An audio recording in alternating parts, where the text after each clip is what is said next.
le saxophone basse.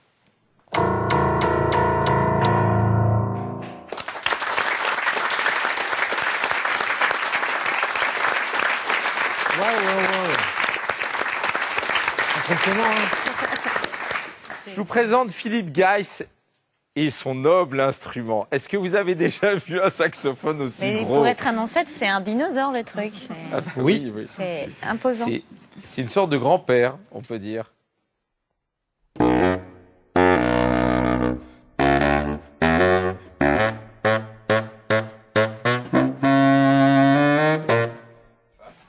Pierre et Loulou. C'est Pierre et Loulou, ça.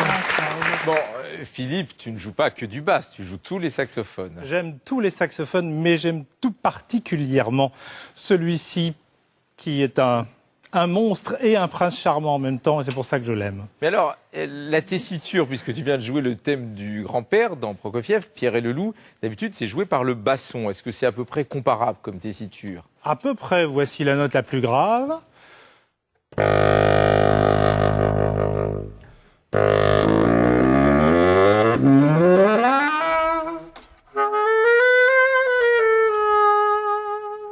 Ben oui, c'est plus grave que le basson et presque plus aigu. Donc, c'est inventé au milieu du 19e et c'est le premier saxophone. C'est le premier modèle que Adolphe Sax a inventé, et aujourd'hui on a conservé 7 modèles du sopranino au contrebasse, et ceci, c'est le basse. Est-ce que dans l'aigu, on a ce caractère toujours très suave, hein, parce que le saxophone, c'est toujours Oui. une image d'instrument sympa.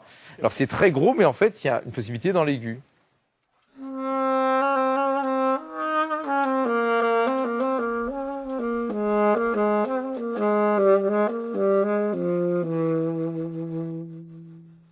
Alors, c'est très doux, c'est très suave, mais c'est toujours assez fort, finalement. Il n'y a pas de sourdine dans ton instrument.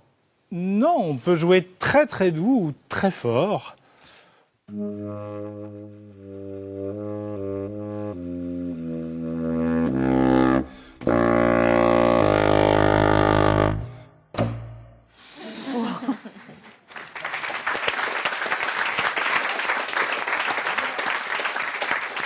Deux choses, dans les corps, on peut mettre une sourdine, on met un cône dans le pavillon. Si on met quelque chose dans le pavillon, ça donne quoi? Ah, on peut essayer.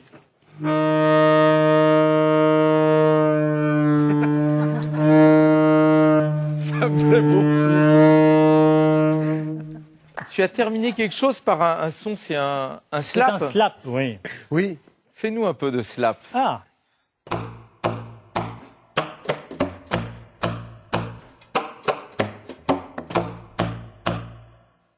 Donc finalement, ça fait guitare, basse, Oui. basse électrique, pids. on peut chanter aussi. Voilà, Ça fait un tas de chanter, choses. Ça fait saxophone, soprano, alto, basson.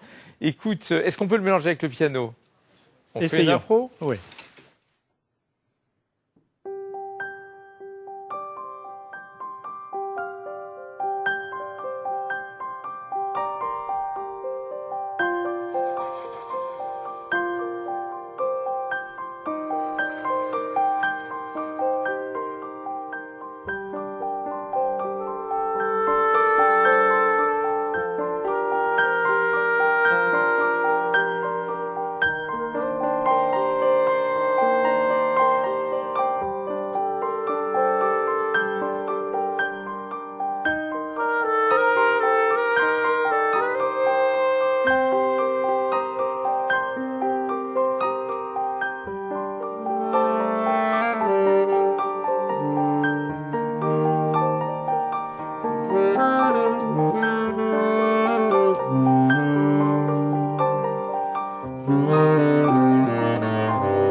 écoute, moi je suis convaincu, il faut juste que maintenant tu trouves du travail et qu'est-ce que tu peux faire? Tiens, vends-toi à André Manoukian.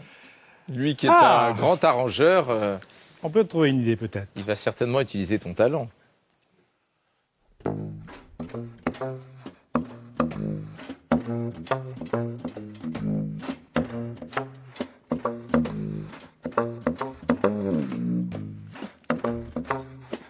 Sur quel ton qu'il me fait?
Je pense que je vais vous embaucher, monsieur. Avec plaisir.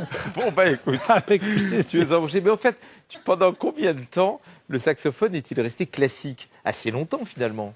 Oui, ben, le saxophone a commencé par être classique, à être joué dans les C'est musiques quoi, militaires. 1850 à peu près? Voilà, c'est ça. Et puis, il y a eu quelques grands compositeurs qui ont composé et utilisé le saxophone, Berlioz, Bizet. Puccini, Bizet, et ainsi de suite. Mais ensuite, le saxophone est arrivé dans le jazz, notamment par les militaires américains qui étaient stationnés en Europe et qui ont découvert cet instrument et qui ont commencé à le ramener aux États-Unis dans les années 20 à peu près. Et c'est là que le saxophone commence vraiment à être développé dans le jazz. Et d'ailleurs, Coleman Hawkins a commencé à être un des premiers saxophonistes à jouer du saxophone basse. Donc tu vois, finalement, c'est un instrument français qu'on a vendu aux Américains. Ah oui, c'est une bonne Mais oui, nouvelle. mais oui. Ce qui est beau, c'est d'être virtuose sur un instrument qui a l'air complètement pachydermique comme ça et de voir tout ce qui peut sortir à la fois des sons doux et des sons slappés, c'est complètement dingue. Dans le jazz, on utilise beaucoup la clarinette basse maintenant. Elle est devenue un petit peu à la mode grâce à Portal, grâce à Marcus Miller et tout ça. Mais je suis sûr que là, vous allez faire des émules, quoi. Par contre, il faut y aller, quoi. Il faut être. C'est un peu physique, mais je suis un grand sportif. C'est vrai. Grâce au saxophone. Bravo Philippe. À très bientôt. Merci. Au revoir.